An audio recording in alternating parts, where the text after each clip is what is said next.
Hello, everyone, and welcome back to another episode of Plim Talks. It's been a while. I've missed you. I have a cutie goth here. We're going to be talking about a really fun book today called Frostbite, which is out now. The link is in the show notes. But I'm here with my friend Angela Sylvaine. Hello. Hi, thank you so much for having me. Yeah, thank you for coming on. Super excited.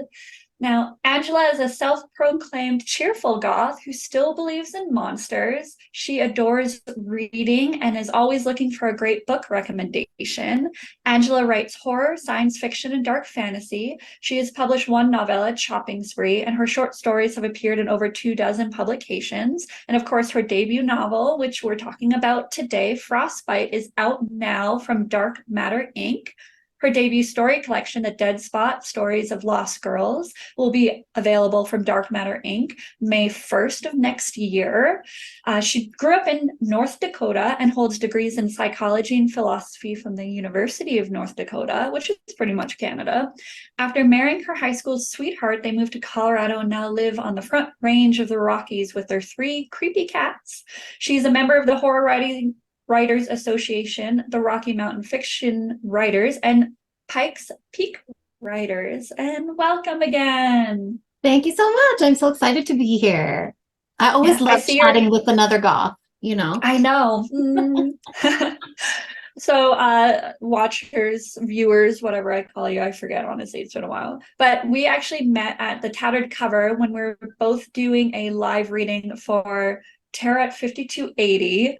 And it was my first live reading, and I was so nervous. And I sat next to her, and like you gave me like a lozenge, and you were like taking care of me. So like you did the same at the previous Stoker too for my reading there. I was like, it's so comforting to We have need you to look here. out for each other at readings, you I know? know, It's it's like so I true. I like have a semi-panic attack every time. So I feel like we all need to just make sure we're all calm and ready to go. So I'm always happy to be your wingman at readings. It's so nerve-wracking every time. I never get used to it. Me neither. It's the worst. But yeah, viewers, my background, this is part of the cover of Frostbite, and behind Angela, you can see the book. Ta-da! So again, it's out now. The link is in the oh, there we go. The link is in the description so you can order a copy. We're going to be keeping this interview spoiler free as much as possible, but you could always just be safe and grab a copy, read it, and then come back. It's up to you if you want to take that risk. It'd be so easy to just buy it. That's It's out true. now. All right. I'm gonna read the book description that I'm gonna be grabbing from your website. So remember the 90s? Well, oh, I'm gonna say this like the weird way. The town of Demise. Yeah, Oh, correct. so I did say it right. You said it Haha. right. Yeah. North Dakota doesn't, and they're living in the year 1997. That's because an alien worm hitched a ride on a comet, crash landed in the town's trailer park, and is now infecting animals with a memory loss inducing bite. And right before Christmas, now it's up to the 18-year-old Raylene and her best friend Nate to stop the spread and defeat the worms before the entire town loses its mind. The only thing standing in the way are their troubled pasts, a doomsday cult, and an army of infected prairie dogs. Ooh, spooky. My favorite Spooky. character, well, besides the main character. Yeah. Brooke, that's Brooke in her like Yeah, trendy snowsuit. I She know, so cute. she's so cute and bitchy. So she's Yeah. one of my favorites too. I love her. It's weird, like you kind of love the bitches. I know, you gotta love a bitch, It's like a You love gotta love a hate. good bitch. Yeah. Okay, before we dive into talking about the book, since it's your first time on Plim Talks, I wanted to talk about you and your writing career a bit more. Well, first, can you tell us what you love about horror? Well, of course it's scary, but I Hmm. think ultimately it's just kind of fun. More than any other kind of genre, you can have so much fun with horror. There's so much variety. Hmm. There's like always something for your mood. If you want to do quiet and psychological, or if you want to have creatures, or you want, space and science fiction or fantasy, there's so much variety and it's just so much fun. I just think it's a really fun genre that has a little something for any mood. I totally agree. I also I realized I never talked to you about this, but when I was on the Dead Languages podcast, we were talking about cozy horror, and I feel like you do kind of write cozy horror. I think Like, you're right. I was yeah, thinking about that just the other day and wondering if I would put myself in that camp. because And I think I've I read, would, and I don't hate it. yeah, I don't hate I've it. read a lot of your stuff, and I feel like it kind of hits the cozy horror mark. At least I brought you up on the podcast as an example. I love it. Thank Okay, you. so yeah, of course. So tell us about your writing process. Well, as far as time spent, I usually mostly write on the weekends. I do have a day job, so I gotta like pay Shoot. the bills. Ah. So I mostly write on the weekends and maybe a few evenings. Um, and really honestly need to like get back into the habit of that because it's easy to get distracted and not get as much writing done That's as you good. would like to. That's my current mindset right now is I need to like buckle down big Mhm. time. And as far as like, what I actually write, how I write, what I'm working on, it sort of depends what it is. So I write a lot of short stuff, and that usually only takes me anywhere from like, a couple hours to a day to a month, depending on how it's going. Mhm. But also working on a novel, that's going to take much longer. So I usually wing it when I write short stories or short work. Like I don't usually have much of a plan going in. I might just have an So idea. you're more of a pantser I'm more of a with pantser short stories, yeah? with short stuff. But then with longer work, I definitely try to plot. As much as I sort of hate it, it's like just I totally know, it's the necessary. worst. It's awful, but it always pays off. So yes, for longer work, I definitely try to outline and try to kind of make sure I understand the basic structure of what's going to happen where Mhm. and kind of do, a classic 3-act kind of plot outline before I start writing a novel. And I'm always curious because I don't find many people do it the same way as me. I tend to write with like the TV going in the background.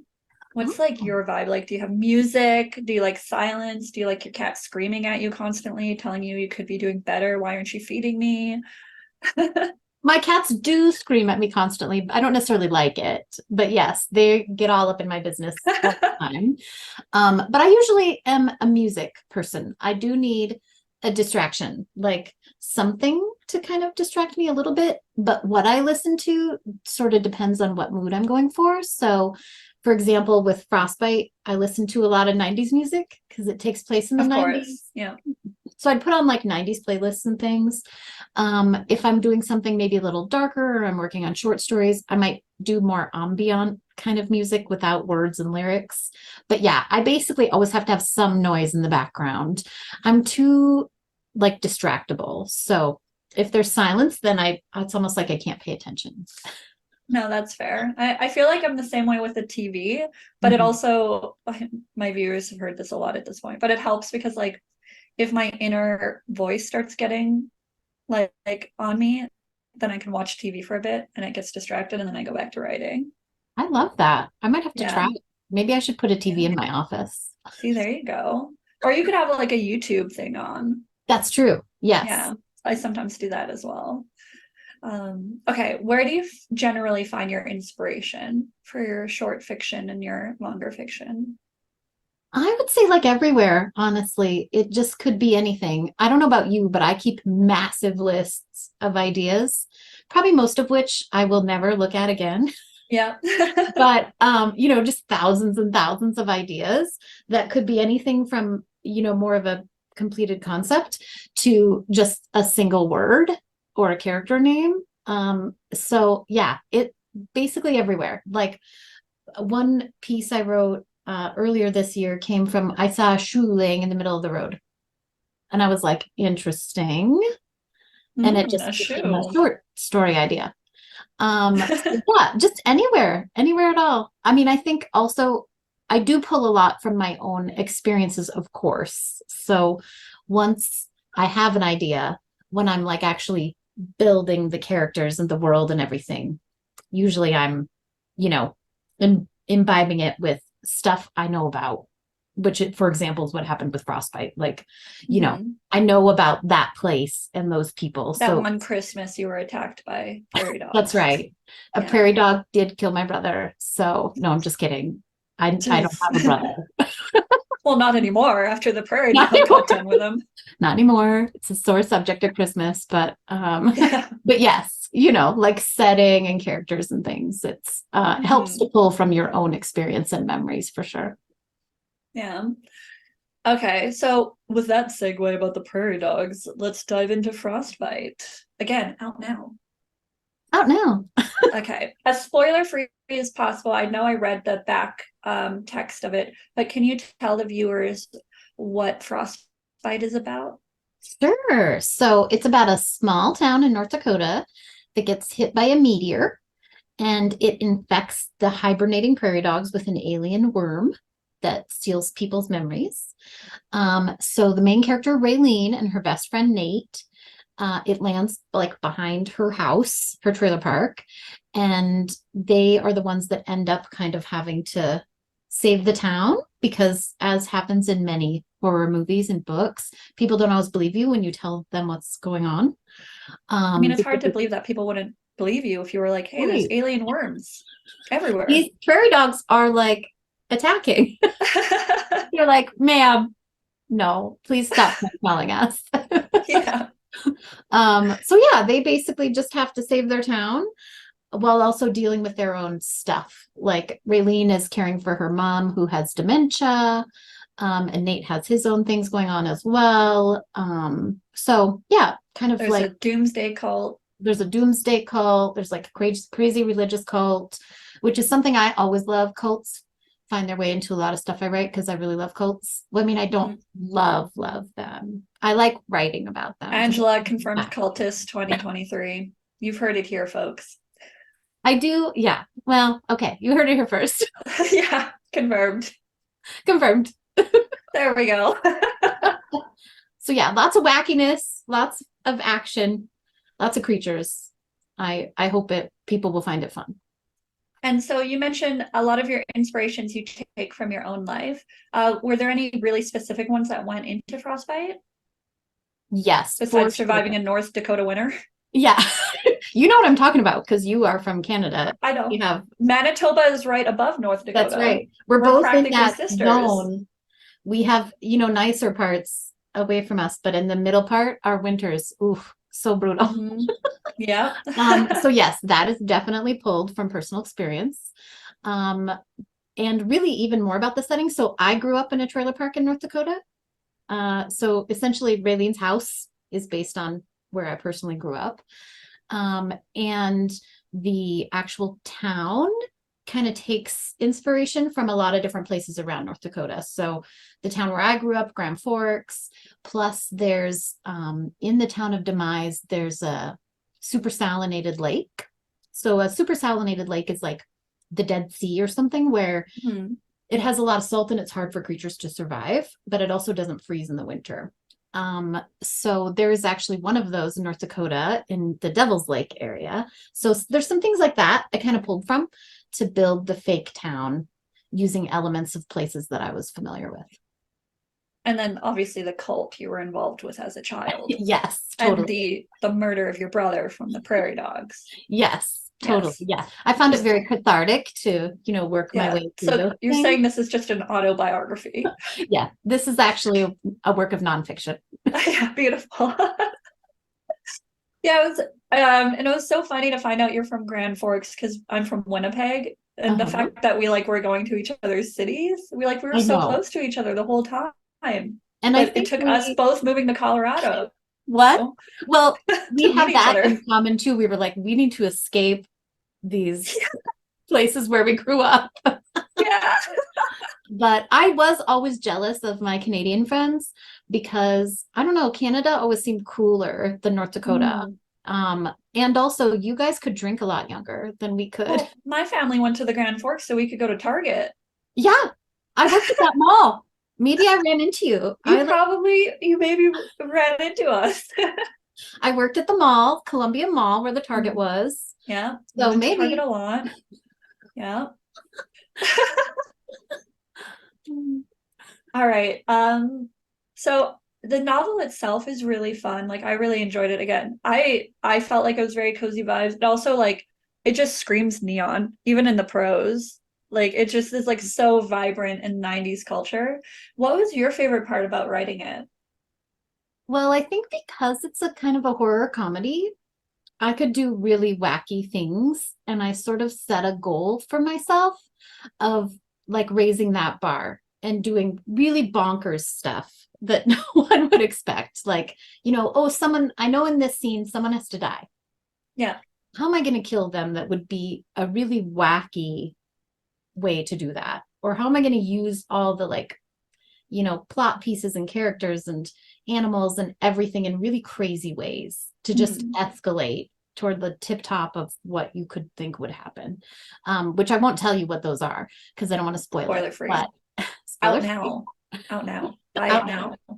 But it was really fun. Like I remember writing some of those scenes, like one particular death scene that was kind of bonkers. And I was just laughing. I came out of my office laughing and I was talking to my partner and just telling him how fun it was, how I killed this person. I was like, you will never But like guess. normal behavior. He was like, great, Good congratulations. job. Okay. Yeah, so that was fun. Just horror writer things, gleeful about how you murdered a fictional Yes, person. Yeah. totally. And now this was your debut novel. What kind of obstacles did you face as you were writing it? Because this would have been the longest thing you've ever written, correct? Yeah, Yeah. longest published thing I've ever written. Yeah. I had made an attempt at novels before, but they Mhm. were never good enough No, to that's get fair. published. And I do think that's true. Like it wasn't that like, oh, just, I wasn't one of the lucky ones. I don't think I had the skills yet to pull it. Yeah. It takes practice. It really does. Yeah. And I think I have to say the actual writing of this novel, I didn't have a ton of obstacles. It probably was a little easier than I thought it would be. It started as a novella that I pitched to my publisher, Dark Matter Inc., and they offered to publish it, but said they wanted me to expand it to a novel. So I used the framework of that novella to expand it, and it actually was easier than I thought it was going to be. So the writing of it was actually all right. It was pretty smooth. I would say probably the biggest challenges came with like all the marketing stuff you have to do as an indie Oh, right. author, and just like walking that line of like, how much is too much? What do you say to get people to notice your book in this vast landscape of all the books people can read? So most of my challenges have probably been on more on that kind of side of things, not necessarily on the writing side, but on the, okay, now I have this done. How do I like get people to buy it? It's really challenging, it's hard to stand out and feel like you're not doing too much so that you annoy people. Yeah. Well, then for our viewers, do you have any tips now that you've been through it? Well, I think really having fun with it is probably the most important part. Like I made some swag I really like, you know, and you're really good at this too, I know. Like designing stickers and bookmarks and all these little things can be a fun way to get your creativity out while doing something that's a little more on the marketing side of things. And promoting those things is fun for readers. It gives them something different they can't get anywhere else. So yeah, I think just having fun with it, trying different things. And this isn't really my kind of advice. It's something multiple other people have told me is that you should never feel bad about marketing yourself. Like it's, Hmm. you know, you're the only one that's going to sell your book ultimately. Yeah. So just try not to worry about doing too much because everybody gets it's up to you. So just do what you got to do. Mhm. And part of the events that you were doing at launch, you were at a brewery and the brewery had made up beer inspired by Frostbite. How did that feel like? That's Oh so my God, it was cool. so amazing. Was it tasty? What kind of beer? It's a frost beer, which is like a German style beer. And If you had said an IPA, I would have had to end the interview. I do not like IPAs. Okay, thank God. Too strong for me. I'm a It's big beer drinker, but I don't like IPAs. IPAs are too hoppy. They're like trash water. I agree. Sorry, viewers, if you like IPAs, but they're trash. Sorry, I'm hot coming down take. on the same side. We're Yeah, team no sorry. IPAs. Team Goth is anti-IPA. Just be You can aware. mark it down. If you're a viewer who wants a big titty goth girlfriend, you got to get better taste and not drink IPAs. Just saying. Just saying. Just saying. The proof is in the goth pudding. Oh gosh. Yeah. Oh my gosh. I would never want an IPA. So luckily they didn't choose that. Thank God. I don't want to think about what that conversation would have been, Yeah, they're like, here's a between me and trash the beer beer. for your amazing novel. I would have been like, never mind. Never mind, I'm not reading here. So But they which were brewer? so nice. Yeah, which Um, brewery was it again? it's called Snowbank Brewing. They're local to Colorado. They have like multiple locations in Colorado. And essentially, when I was thinking about having a launch party, I had seen online some people doing signature drinks and things. And I was Yeah, like, that sounds fun. Maybe I could do something like that. But beer is kind of more my thing. So I just decided to shoot my shot. Like, what's the worst thing they can do? Ignore me, say yeah, no. Like, it's kind of like submitting, your work, your writing. But what's the worst thing that can happen? They don't want it, right? So I just decided, well, I'm going to shoot my shot and ask them. And they were super nice. And we're like, yeah, sounds great. We would love to collaborate. And they were really nice on the day too. They hosted the event and were super accommodating. And I would absolutely work with them again. So yeah, that's it amazing. Yeah, exceeded all my expectations. that's so cool. I'm gonna have to do that when my debut novel comes out. I'm gonna have to be Do it. like, hello, brewery. What I should have done is I don't know if you've read Sisters of the Crimson Vine. I have, yes, I love it. I should have hooked up with a winery. Winery, yes. But they would have had a hard time competing with the actual wine in that book. I know. It would be like you can't really for I would have obvious been reasons. tasting that wine being like, I mean, it's good, I but mean, it's not giving me an orgasm, have so you read the book? This is next level wine. I mean, what can you can't compete with the Crimoria convent. Bleh. It's a No, tongue twister. I guess it doesn't exist in real life. So, I know, boo. Or does it? or does it? Maybe. Okay, so with Frostbite again out now, what are you hoping readers will take away from it? Well, mostly I just want them to have a good time Hmm. because it is a horror comedy and it's meant to be sort of like watching like a wacky horror movie from the 80s or 90s. That's the experience I want people to have. But I also want them to seek to like feel feelings they weren't anticipating. So I want readers to go in being like, this is going to be fun. I'm going to enjoy this. And then at points be like, wait a minute. I see what you did there. Now I'm crying. Oh, How dare you? Angela's sneak a coming straight few, for the heart.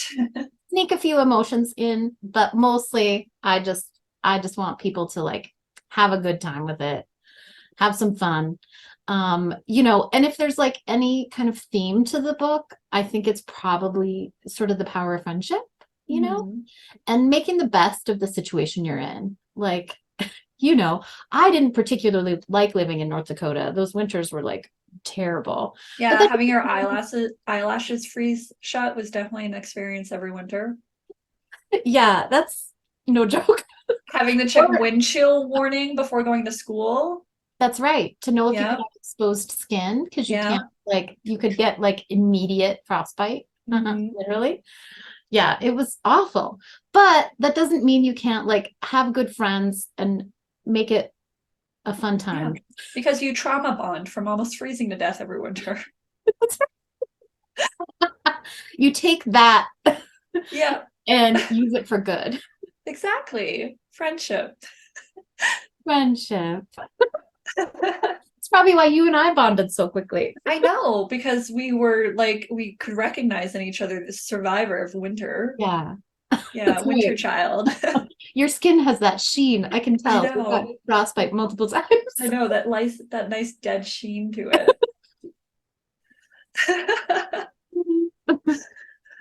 But yeah, so again, Frostbite is out now, and if you buy it and enjoy it, I highly recommend picking up her Chopping Spree novella, which has similar vibes to it. It's got the nostalgia, it's got the creepy horror to it, while also a bit of fun. And there's friendship themes in that one too. There is. And that Yeah. one's actually being re-released. I'm expanding it and re-releasing like an uncut special edition, like probably September or October of next year. So Mm. that'll be fun. Oh, you said September of next year? Yeah. Yep. Yeah, got So it. yeah, a little less than a year, probably. So if you want that new expanded edition, it'll have like a new cover and should be fun. Ooh. Or just buy both. Or just buy both. Support Why your not? authors. Just buy Great. everything. I like this, yes. Yeah. And so we talked about your novel, but what do you have coming up? If anything, are you working on anything? Is anything coming out? Yeah. So, as far as what I'm writing right now, I'm writing the sequel to Frostbite. So, Nice. there will be a book two, and Is it going to be yeah, called More Frost, Much Bite? Two. yes, Frostier and Bitier. No, Yes, Frostier, Bitier too. it's I'm gonna go with like the Fast and Furious franchise. Yeah, I'm gonna copy all of the absolutely. You're gonna put them in more cars. The exact. prairie Can dogs you are become a driving. racing series for some Yeah. reason? I'm not sure. But so yeah, I'm writing that now. No title yet. We'll see. I mean, we already came up with it though. Yeah, I'm gonna have to use that. So Obviously, at least put it as a subtitle okay. or Now like a marketing tag. I'm definitely using it for marketing. Yeah. And then you mentioned when you read my bio, I have a short story collection coming out Mhm. in May. So super excited about that. It'll be my first one. It's called The Dead Amazing. Spot, Stories of Lost Girls. And it's basically just about like sweet but sad women and girls. Gotta love the So yeah, ladies. kind of a cozy, another cozy one. Little cozy Yeah. short stories that are kind of sweet. Queen of cozy horror, the cheerful goth. I love it. Yeah, that's your new tagline as well. You're welcome. I'm killing it here. You're killing it. I need to hire you as my marketing consultant. Yeah, you're welcome. All right. And now, as with every Plim interview, I always end it with a surprise question of which you have not been prepared for. So, since we're all about the 90s, although I guess this could lean into the 80s as well, I'm going to give you a Mary Fuck or Kill. Okay, I'm ready. Okay. Okay. So, Freddy Krueger, classic. Jason Voorhees. Mm-hmm. And I see you have Pennywise on your shelf. So, we're going to go Yeah. Pennywise for the third, Oh but the God. old one, not the new one. Okay. Yeah. Old Pennywise. Old Pennywise. Freddy, Jason, and Pennywise. Ooh, this is a tricky one. Yeah. I would I don't say throw softballs here. you're hard hitting. I am You're hard absolutely. The hitting house. viewers want to know who do you marry, fuck, or kill? Okay, I'm gonna say marry uh Jason, Mhm. fuck Freddy, and kill Pennywise. That's fair. But can you explain why? Sure. So Jason, I just feel like he's pretty chill. You know, he doesn't like Okay. talk a lot. No, he just wants to get He'd down to be, business. he'd be like, let's watch a movie tonight. Kind of cool, marriage Netflix and material. kill. Netflix and kill. Yeah. Exactly. Freddie is like the snarkiest, the sassiest, you know? Mhm. I don't know that I would say he's sexy, but like among the three of them, That's fair. you know? That's fair. He's got style, you know? That's true. It's got the stripes. He's probably got some kink, like Oh, probably. stuff going on. Could be Yeah. interesting. And then Pennywise, honestly, is killed just because as a like character, I'm probably the most scared of him. I mean, He can fair. embody your nightmares. Like he literally knows what scares you most, and that's what he does, right? So I'm like, Mhm. no, I don't want to mess with that. And he's in the sewers all the time, so I bet he smells funny. Oh, he probably stinks so much. Yeah, never Lot of washes that clown costume, I spiders. bet. Oh, it's probably so gross. And he's really obsessed with children. Kind of odd. Yeah, I mean, wait, so is Freddy. Freddy is too, which is not great, but I had Yeah, to work with what you gave me. you're welcome. Oh, well, thank you. Again, viewers, this has been Angela Sylvaine. All her socials are in the description below, and you can pick up Frostbite now, as well as her novella Chopping Spree, unless you want to wait for the extended edition or just buy it and then buy the extended edition. Totally up to you. Why not? Really, why not? Treat Become a yourself. fan, treat yourself. And again, thank you for letting me interview you and catch up. It's been so long. I know. Thank you so much. It's always an absolute joy chatting with you. Well, thank you. And until next time, viewers, uh, love you.